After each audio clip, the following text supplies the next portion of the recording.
c'est ça, dans la multiplicité des voies, on pourrait le présenter comme l'ascension d'une même montagne par une infinité de chemins différents. Ou bien les voies seraient les facettes d'un même diamant, le centre du diamant étant un concept de vérité, de pureté, de lumière, mais en fait on peut le regarder sous plein de facettes.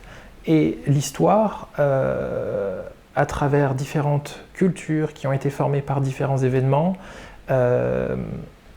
nous propose plein de voies différentes. On a le tantra, on a la méditation, et dans la méditation, nous avons plein d'écoles différentes. Il y a le zen, il y a aujourd'hui la méditation en pleine conscience, il y a la méditation transcendantale, et en fait, ce ne sont que des outils qui permettent d'accéder à, est-ce que je vais oser le dire, à une vérité universelle.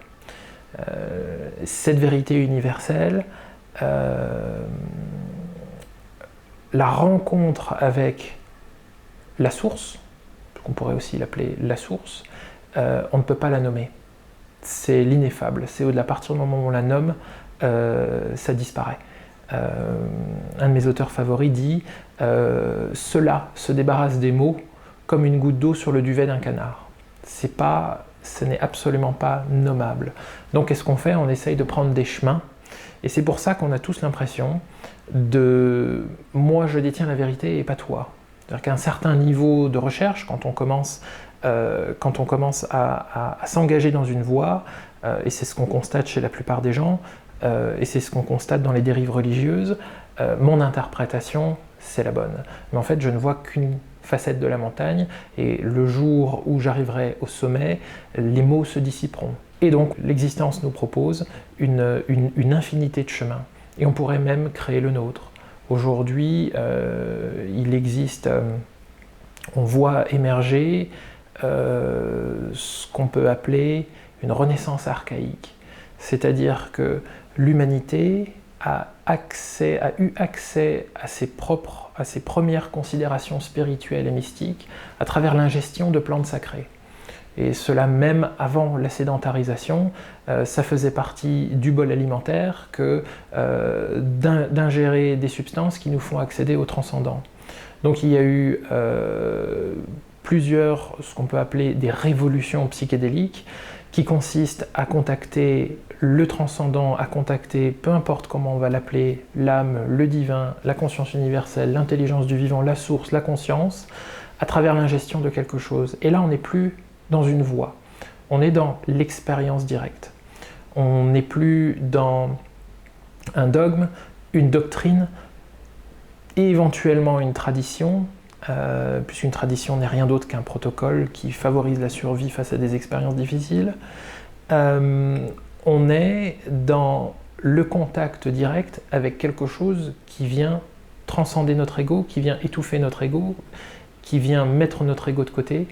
Et on assiste aujourd'hui à une vague de légalisation de ces substances qu'on appelle aujourd'hui antéogènes, donc on fait une différence entre les psychédéliques et les antéogènes depuis peu. Les antéogènes, ça va être tous les psychédéliques qui vont avoir une dimension traditionnelle et sacrée, et qui ne vont pas, des plantes qui ne vont pas faire l'objet d'une modification par l'homme.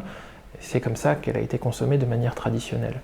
Donc un psychédélique est un produit étymologiquement psychédélique qui va délier la psyché, antéogène, théo, les racines, comme dans théologie, Dieu, gène qui génère, et en nous, qui génère Dieu en nous.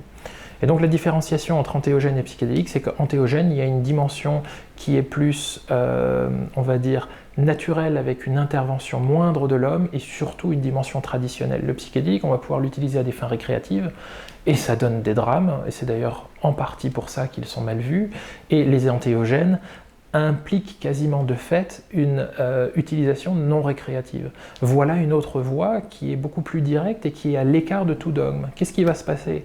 C'est que quand c'est fait correctement, quand c'est fait avec une intention de connexion spirituelle, une intention d'approfondir les choses plutôt que les fuir, on accède à une réalité, à la réalité derrière la réalité. On commence à percevoir du bout des doigts à quoi peut ressembler la source, à quoi peut ressembler le divin, l'âme ou la conscience universelle.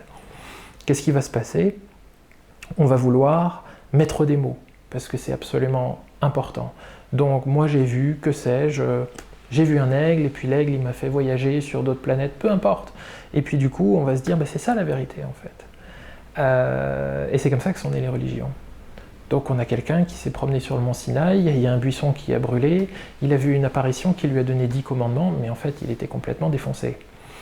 Et c'est en ce sens que vont les travaux de plusieurs académiciens juifs qui explorent cette hypothèse-là. C'est l'origine, pour ainsi dire, psychédélique des religions. Il était un moment où nous avions tous, on ne partageait pas le même mépris envers ces plantes qu'on le partage aujourd'hui, donc on avait tous l'accès à ces plantes sans aucune forme de dénigrement ou de discrimination.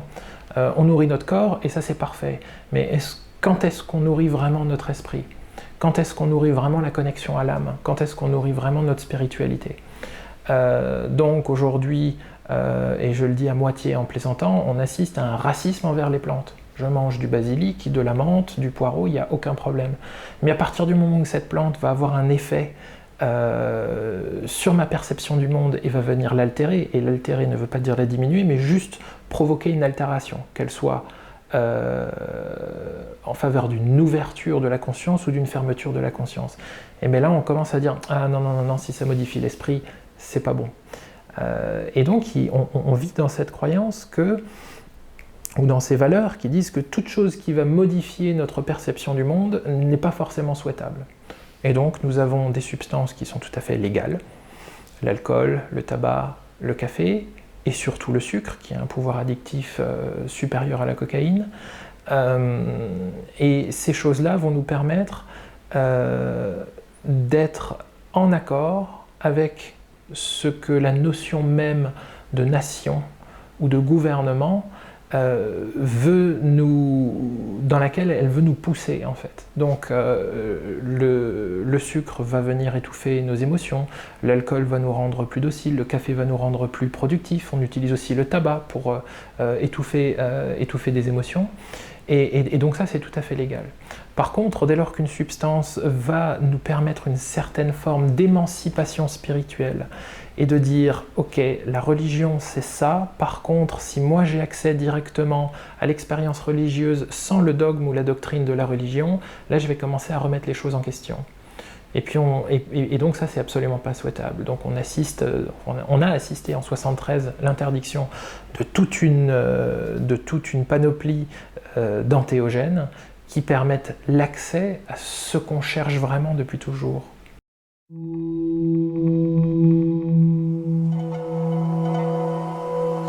Si tu as aimé cette vidéo, clique sur le pouce levé. Si tu apprécies le contenu de cette chaîne, abonne-toi. Et n'oublie pas de cliquer sur la petite cloche pour être averti des nouvelles vidéos. Merci.